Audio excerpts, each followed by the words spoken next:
Bob Goldman on behalf of the Robert Rauschenberg Foundation.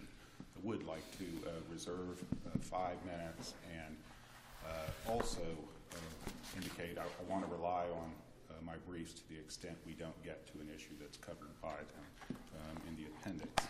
My priority today is not only to answer your questions as thoroughly as I can, but also to hit upon 3 issues I've identified that could use some clarification, and that clarification may help the court in reaching an appropriate resolution of this case.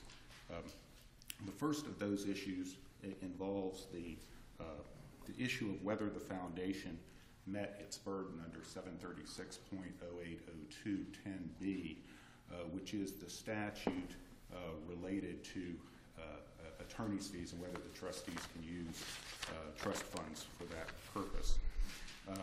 The entire argument of the trustees in its answer brief has one premise, and stated in 3 different portions of that brief. At page 19, for example, RRF has not formally pled any specific breach of trust claim in the current circuit court. I'm sorry, in the claims in the circuit court. The same allegation is made at page 20 in footnote 4 and at page 23. Those are just counterfactual statements, and the level of that is breathtaking when you look at Volume 3, Tab 10, our objections to accounting, which is also included, by the way, in the supplemental appendix. In that document, in paragraphs 23, 26, and 27, in a breach of trust claim for removal, we go through very specifically the breaches that concern us: the excess fees, the failure to timely and properly account, the failure to timely distribute. On page 43 of the transcript of the hearing below, it lines... Once they get the IRS closeout, Yes. How long was it before? Remind me again, how long was it before there was a distribution? There was not one until May 15th of 2012. Okay. The closing letter was roughly the same period, 2010. All right. And Your Honor, what I wanted to point out is in the transcript at page 43, we actually proffer this document and claims very specifically with no objection to it. Mr. Lyle also raises it and discusses it in his affidavit. Let me clarify another point. Is Yes, sir. your dispute at this time just as it relates to the remaining $22 million, or are we trying to go back and undo earlier payments? No, Your Honor. With respect, well, let me answer that 2 ways. The effort to protect assets, which is our motion related to the $22 million. Yes, sir. Okay. The objections alleging the breach of fiduciary duties occurred in February of 2012.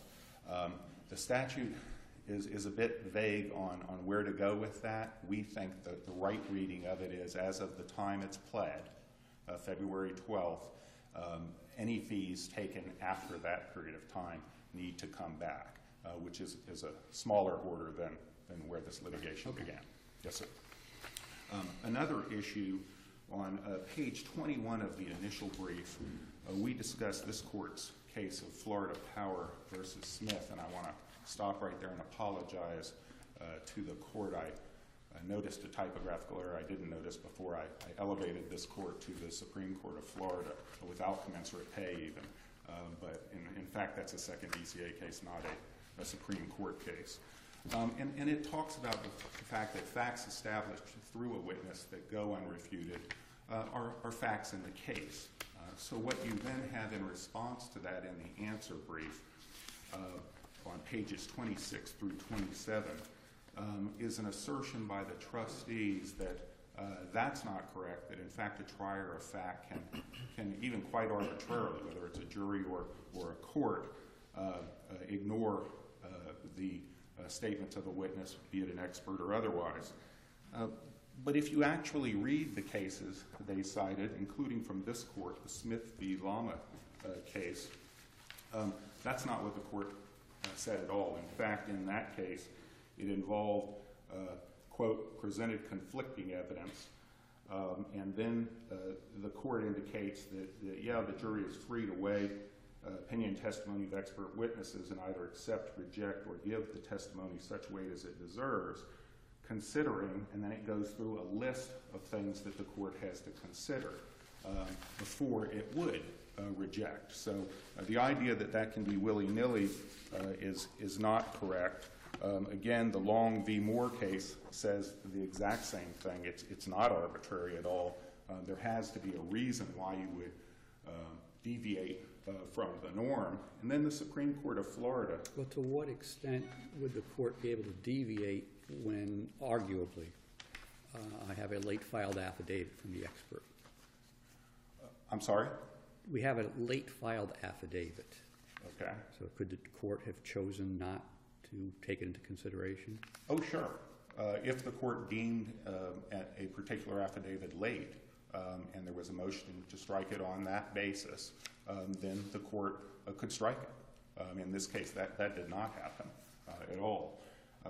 The other case I was going to show the court and remind the court to make sure it reads is the Frankie case out of the Supreme Court of Florida, again cited by the trustees.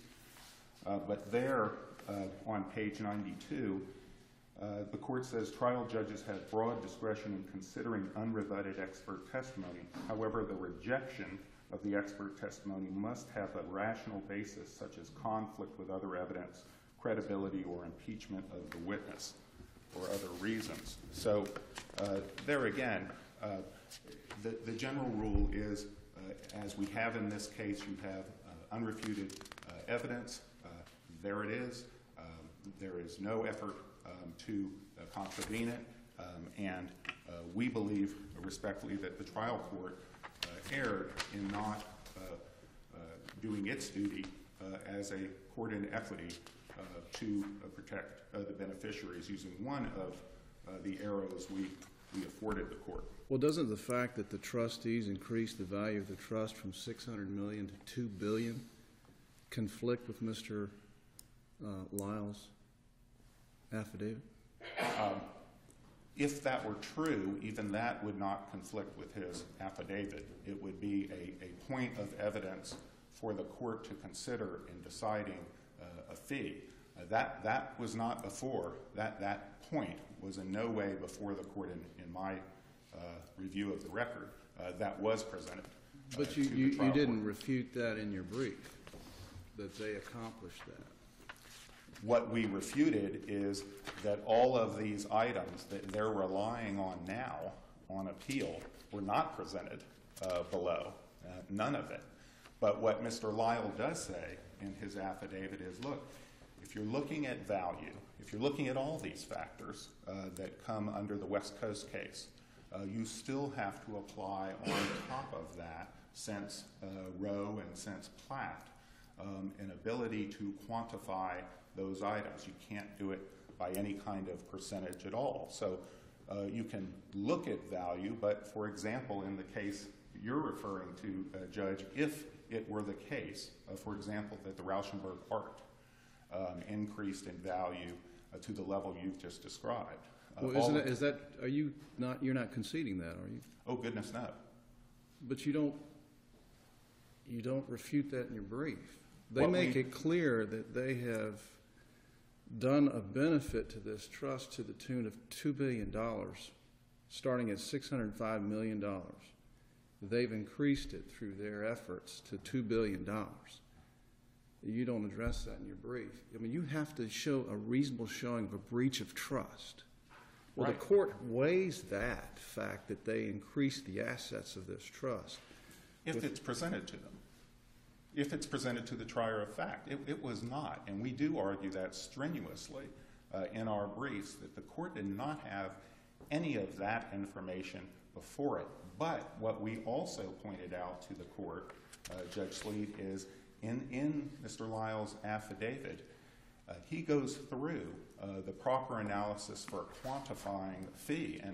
And frankly, it doesn't matter whether it was $2 billion, $4 billion, or $8 billion, because all of that was done within a company called Untitled Press, Inc., which is discussed in the affidavit. And the fact that that's done within that corporation might well entitle the directors of that corporation and even the employees of that corporation to sizable bonuses under some corporate theory. But as trustees, that's not their job. As the shareholders, as the directors wearing those hats, yeah, maybe you have an argument. But that's not what we're dealing with here. We're dealing with trustees. The increase in the value of the trust is not passive increase in the artwork. I'm sorry. The increase in the value of the trust is not the result of passive appreciation of the artwork. The increase that Judge Sleet was talking about, as I understand it, is a purported increase in the value of the artwork that's held within Untitled Press, Inc. So I'm not sure about passive. I guess your position is, to whatever extent the trust increased in value, it is certainly still not. The trustees are not entitled to any to. Right. The directors. Because they didn't do anything. Well, is your view. The directors may be. Okay. Under Parker v. Schulman, you make a distinction between those two, and it's a clear distinction, and we can't pretend that that corporate entity is not there. So the analysis that Mr. Lyle did is strictly wearing their hats as trustee. How do we analyze that, and how do we quantify it in light of Rowe and Platt, in light of Jones v. Dunning, and this court's case is accepting those. And if you have a quantitative analysis with hours and rates for guardians, for personal representatives, for lawyers, why not trustees, who are the only fiduciary missing from that role? And actually, in the case of Lichtman, which is also cited in the brief, the third DCA came to that conclusion as to trust. Did they do it as beautifully and eloquently as I would have wanted for this case? No, but it's there. Your Honors, on page 18 of the answer brief, the trustees accept our analysis of the role of the trial judge in equity in a trust case. And the point we make there is it's a bit different from a normal civil case in that the judge is not merely a referee, but is also a protector of the trust beneficiaries when needed. We think in this case that's where the judge faltered and did not pay attention to his role as he should have, and based on the only evidence that was actually proffered, we believe that no reasonable judge under these particular circumstances would render a decision other than to at least, at a minimum, provide relief under 736-0802, but also under the general injunction power that the court has. So you would agree that your burden of proof, you must prove the elements of temporary injunction, correct? I do not agree with that, and let me separate. First of all, separating 736-0802, it has its own elements, and we believe we took care of that. Now, on the general injunction idea, what we showed the court is that unlike the traditional civil case where you're under 1.610 Florida Rules of Civil Procedure, and you do have to go through those elements, in fact, in the probate, guardianship, and trust world, the court has inherent authority to protect these assets. It goes along with its general equitable power to protect the beneficiaries. And so, for example, we cite you the Barsanti case where, in fact, the lower court was reversed on an abuse of discretion because it had that power, and the court there was specific about those general civil rules not applying. In the Castillo case, which we also cited, again, the same thing. The court recognizes this inherent power that's different from the rules, Rule 1.610. With that, Your Honors, unless there are other questions, I'll reserve my remaining 5 minutes and Thank you, Mr. respond. Goldman. Thank you.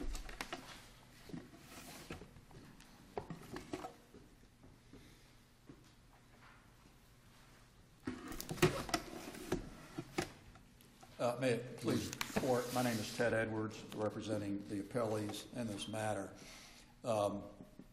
This appeal is essentially about two things.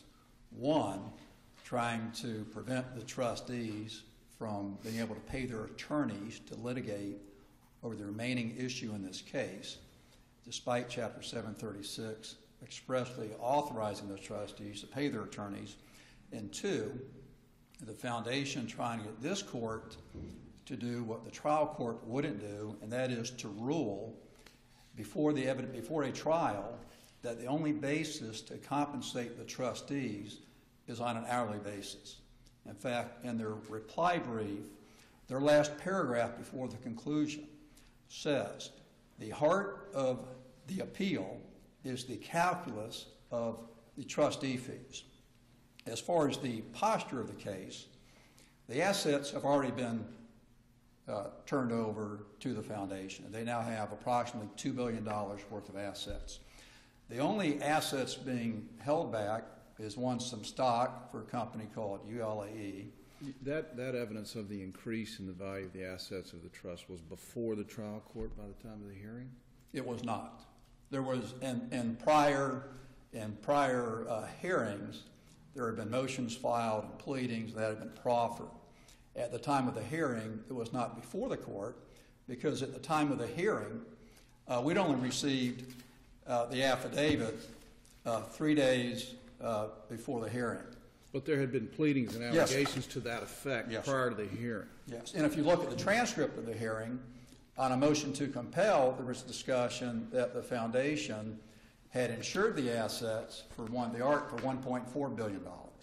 And so there were pending motions to compel so that we could take more discovery in order to document the appreciation of those assets. But so at the time of the hearing, the only thing left is the determination of fees. Why they would file a motion to remove the trustees when the only thing left is determining fees, we don't know. They did file a motion for partial summary judgment to remove the trustees, not for wrongdoing, but for convenience under subsection 703.07062D. Under 2A, there is a mechanism to remove the trustees for breach of trust, and they never sought to do that. Not only that, under 2A, is they not only have to demonstrate a breach of trust, they have to demonstrate a serious breach of trust, and they've never done that. The other motions that have been heard was one, the main motion, is the motion to decide the formula for determining trustee fees, the methodology. They sought this court to rule before the evidentiary hearing, before the West Coast factors, that the trustees can only be awarded on an hourly basis. And why is that? Because of the phenomenal success of the trustees. They don't want the trustees to receive fair compensation. The other motion that was ruled upon, which Mr. Lyle, despite the judge's ruling, states the opposite, they had filed a motion for partial summary judgment on the basis, in this case, where the litigation is the amount of compensation to the trustees, that when the trustees filed their accountings, that the trustees did not put in their accounting the compensation that they were seeking. Under the statute for accountings, the trustees are required to set forth in their accounting the amount of compensation that they have received, and they did that. They're supposed to set forth any non-contingent liabilities. They did that. They set forth the revenue and the liabilities. The argument by the foundation, despite 2 years of litigation over compensation, is that you did not put in your accounting how much you think you're owed. So you waived it. And the judge denied that. There's no requirement in the accounting to put in how much you owe. First of all, it's not a non-contingent liability. Unless they want to admit they owe us $60 million, then we'll put it in the accounting. So the judge denied that. Mr. Lyle, in his affidavit, states at page 15 that despite the judge ruling that the accounting was not required to provide the compensation they were seeking, that since the trustees had waived their compensation, they shouldn't be allowed to spend attorney fees to seek more compensation. So that is the posture of the case. When this case goes before the trial court under section 706.802(10)(b), the burden is on them to get a court order to prohibit the payment of attorney fees. Until that happens, the trustees are allowed to pay their attorney fees.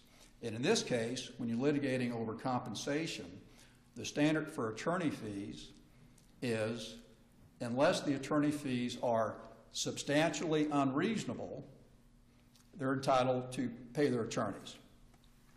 Their burden is on them to present a reasonable basis for the court to determine there was a breach of trust. 3 days before the hearing, they file an affidavit which does not set forth facts. Mr. Lyle is not a fact witness. He's an attorney. And his affidavit does not discuss facts.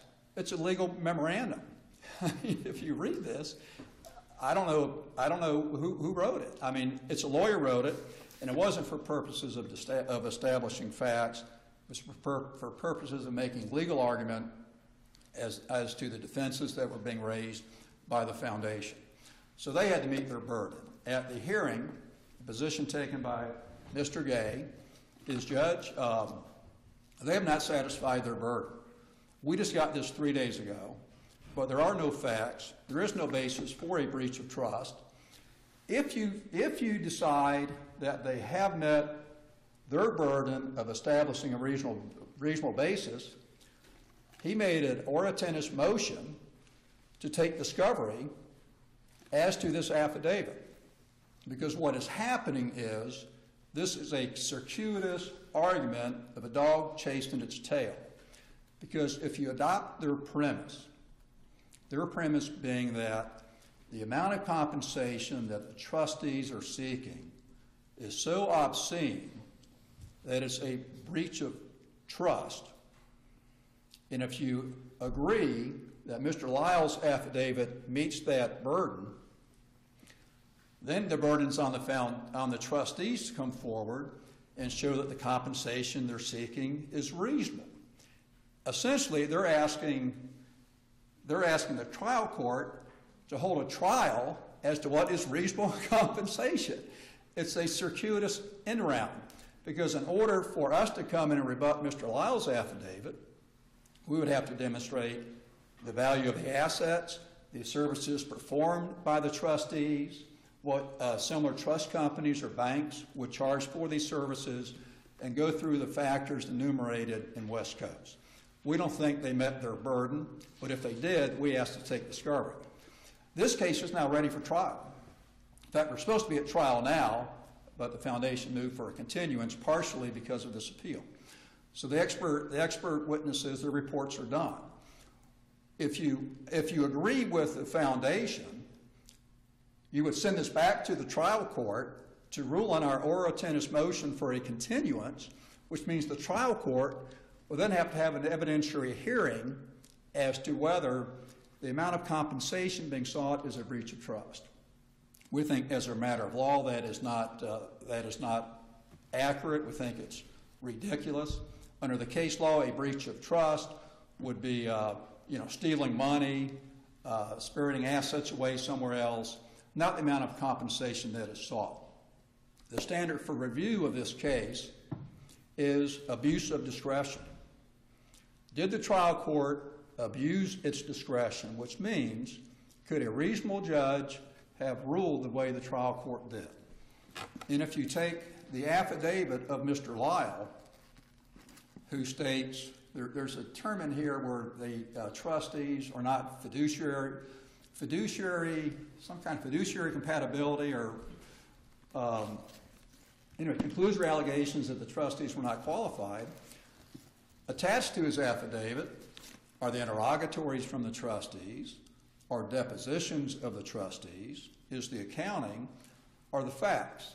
And the judge could have read the depositions, could have looked at the qualifications of the trustees, which are outstanding, could have looked at the other evidence and have found on this affidavit alone, based upon the attachments to the affidavit, there are sufficient facts to find there was not a breach of trust. In conclusion, they're simply seeking to bootstrap in to have you rule that they're bound by an hourly rate, which is ironic because under Chapter 736, all it says is the trustees are entitled to reasonable compensation. They would have this court rewrite that statute to say that the trustees can only be paid on an hourly basis. One reason that that's ridiculous is under the same chapter, attorneys get paid on a percentage. They're relying on case law for PRs back in the 80s when for a narrow period of time, attorneys were paid on an hourly basis, on a lodestar. Under Chapter 733 for PRs now, it's a percentage. Under Chapter 736, attorneys in a trust are entitled to 75% of what a PR attorney would get. So for a case like this, that's $5 million for the attorneys. Yet their expert would tell you that the trustees are only entitled to $375,000. Without taking discovery, without looking at the services that they performed, if this were a PR case, the trustees would be entitled, just on the value of the assets at the time of death, $20 million. You add to that, under the PR statute, additional services for running businesses, which they're entitled to. Under the Chapter 736, the trustees are entitled to operate a business, and that is what they did, and that is part of their compensation. And even if someone were to agree that they had nothing to do with it, the value of the assets is still a relevant factor. If you take the assets when they were turned over, $2 billion, the $5 million that they've taken in compensation is 0.25% in interim fees.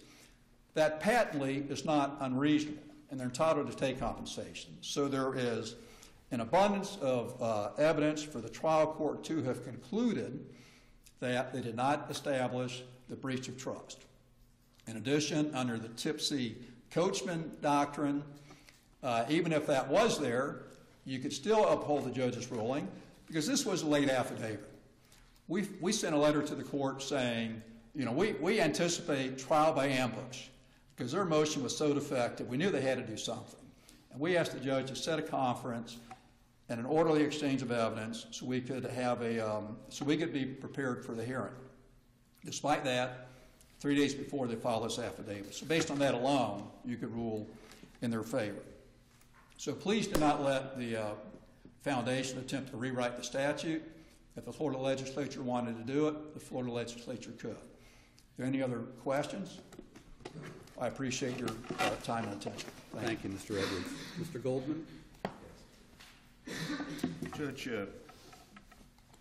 Sleet, you were a trial lawyer not so long ago, and now as a judge, knowing the Sabina case and knowing that lawyers, as Mr. Edwards just stood up and as his partner, Mr. Gay, did at the trial, you can't just talk and have lawyer talk be evidence. You can't just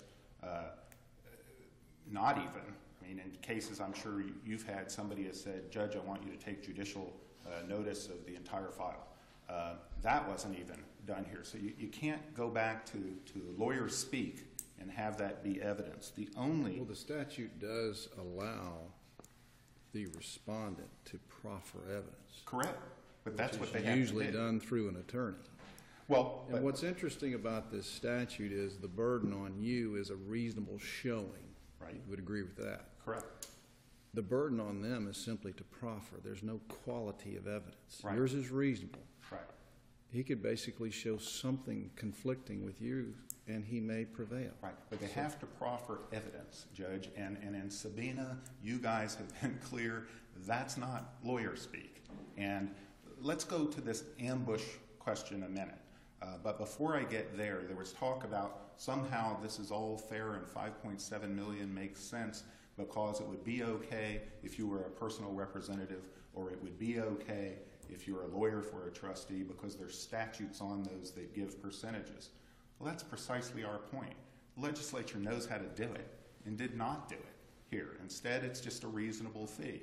When you've addressed reasonable fees for guardians, for example, where it says a reasonable fee and then gives certain criteria, what you've said is based on plat, based on row, you've got to quantify that using hours and using the rate. But back to the ambush. That's not necessarily the end point of the analysis. No, the Lodestar number is right. At best a beginning. That's right. You could also look at wrongdoing, at untimely accountings. I could look at results obtained. You could. And making sure that under Parker v. Shulman that you're careful to watch what hat you're talking about. Of course you could, Judge. That's exactly right. And Mr. Lyle's affidavit sort of leaves it at the beginning point. Well, respectfully, I think what he tries to do is go through very clearly his methodology, and unlike scientists, when you're in here on a science case, you say, what's the accepted standards and accepted methodology, and you read a bunch of treatises. In this area, that's legislation and court opinions. And so starting with that methodology, he then went through his analysis. He did go through extensive facts, all of which come, by the way, on this ambush theory, even though the petition was a year old. Under this ambush theory, remember, every document that Mr. Lyle talked about in his affidavit all came from the trustees over the course of years, their accountings, their documents related to insurance they obtained, the trust document that everybody had. So this concept that this, you can't look at the supplemental appendix for purposes of determining whether the court had support for its ruling, because none of that was before the court at the hearing below. But what you can do is look at it and say, nobody was surprised here at all by what Mr. Lyle said, because as they've pointed out, almost a year before, there had been discussions. No ruling saying, here's how I'm going to calculate it, I agree or disagree, but certainly our allegations of what the proper calculus ought to be for a fee. The idea that a court denies a summary judgment, says nothing about it, makes no statements about how he's going to rule in the future, of course, is not a ruling of any kind with any meat on it.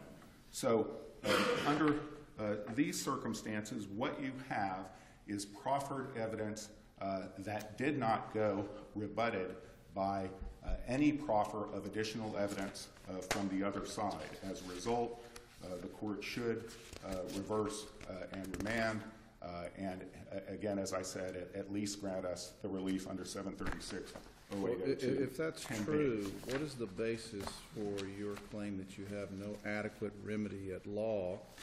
I understand Barsanti, but Barsanti still applies the 4 factors of a temporary injunction, finding in that particular case, unique to its facts, that there was immediate and irreparable harm. But if you look at the McCormick case cited by the Appellate, which holds that the trial court can require the trustee to reimburse the trust for excess trustee fees and attorney's fees, how have you proven you have no inadequate remedy at law? Well, in connection with the general kind of injunction, which is what you're talking about now, we have not. We pointed out instead that you don't have to. The idea here is to protect the trust assets, which you, as a court sitting in equity in a trust matter, have the ability to do. Harm or no harm, your job is to protect these assets for the beneficiaries. How can we be harmed? Well, of course, they can spend the assets. How would we not be harmed under a normal 1.610 analysis? Well, you can go back and get those fees returned, as you've just described, Judge, and is in fact what happened in McCormick. please distinguish those two settings. But the reason, we're not in the harm business on this is because it's not required, as those cases say. Whatever analysis a court goes through, the same court is saying you don't have to get there. And that's what's important. And Castillo specifically was a trust case too. So for those reasons, at least the authority under 736-0802-10B was missed by the court based on the evidence that was presented. It's so important to remember that, and that the speak of the lawyers doesn't get you there. Thank you, Mr. Your Honor. Thank you, My sir. time is up. Thank you both. The second case this morning is Florida Department of Transportation versus Major Land.